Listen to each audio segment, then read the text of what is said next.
Atlântida. Ah, só de ouvir esse nome a gente já imagina, né? Aquela cidade incrível, perdida no fundo do mar.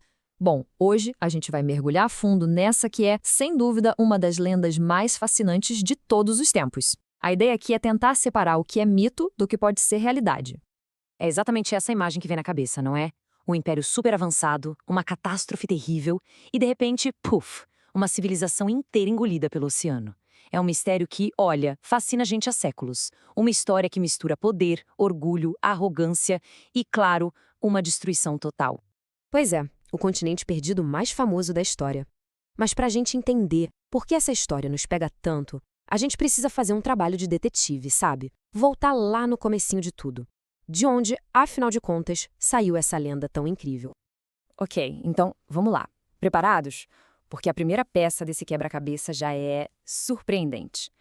Pensa só, toda essa mitologia gigantesca sobre Atlântida, tudo que a gente ouve, tudo isso vem de um único lugar, de uma única pessoa.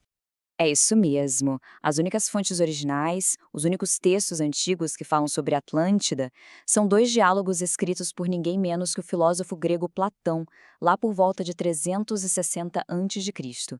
Ele que introduziu essa história toda. E olha, a descrição que o Platão faz é cinematográfica, coisa de filme mesmo.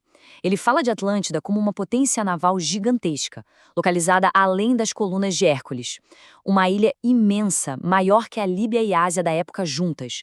Era governada por reis que seriam descendentes do deus Poseidon. Mas, como em toda boa história, tinha um porém. Eles se tornaram arrogantes. Travaram uma guerra para tentar escravizar todo mundo, inclusive a antiga e heróica Atenas, que conseguiu derrotá-los. E aí veio o golpe de misericórdia. A ilha inteira simplesmente desapareceu no mar, num único dia e numa única noite de desgraça. E tem um detalhe nessa citação do Platão que é muito, muito interessante. Ele não diz só que a ilha afundou. Ele diz que o desastre deixou um banco de lama que tornou o mar ali intransitável, impossível de navegar. É quase como se ele estivesse dizendo, olha, nem adianta procurar, porque não dá para chegar lá. É como se ele estivesse fechando a porta para qualquer investigação. E é aí que a gente chega no ponto-chave da história toda. Para entender a Atlântida de Platão, a gente não tem que olhar para um mapa, mas sim para um livro de literatura. E a palavra-chave aqui é alegoria. E aqui está o pulo do gato. A grande maioria dos especialistas, dos estudiosos de Platão, concorda. Ele nunca quis que a história de Atlântida fosse lida como um fato histórico. Era, na verdade, uma ferramenta filosófica. Pensa assim, a Atlântida era o grande vilão da história, uma representação da arrogância, da corrupção, do poder que sobe à cabeça. E para quê? Para exaltar a heroína da história, que era sua versão idealizada da antiga Atenas, um estado justo e virtuoso. Ok, mas aí fica a pergunta, né? Se era só uma ficção filosófica, como é que essa história virou uma das maiores caças ao tesouro de todos os tempos? Para entender isso, a gente vai precisar dar um salto no tempo e ver como essa fábula se transformou. Olha só que interessante, durante séculos a história foi vista exatamente como Platão provavelmente queria, uma fábula.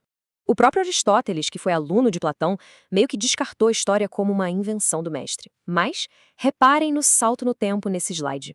A gente pula da antiguidade direto para 1882. Mais de 2.000 anos depois, um escritor americano chamado Ignatius Donnelly publica um livro que muda tudo.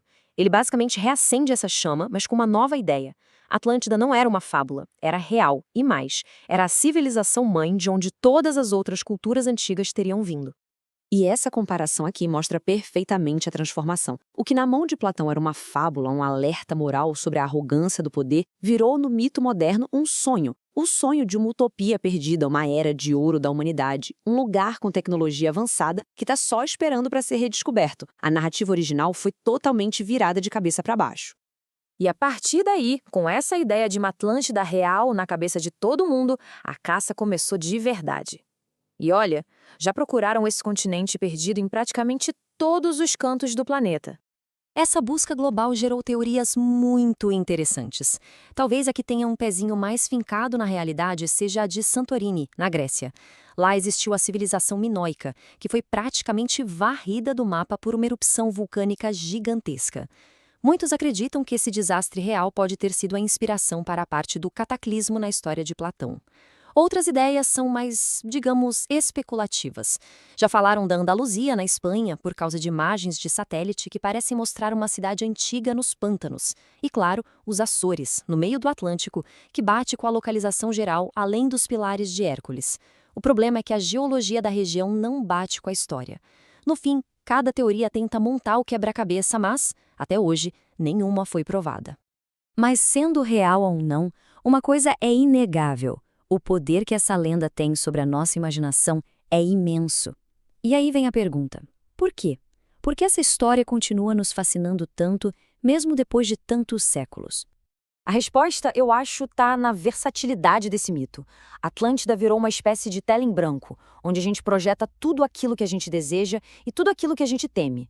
Pode ser o símbolo de uma sociedade perfeita, um paraíso perdido, ou pode ser um alerta sombrio sobre uma civilização que foi destruída pela própria arrogância. Isso se reflete na cultura, né?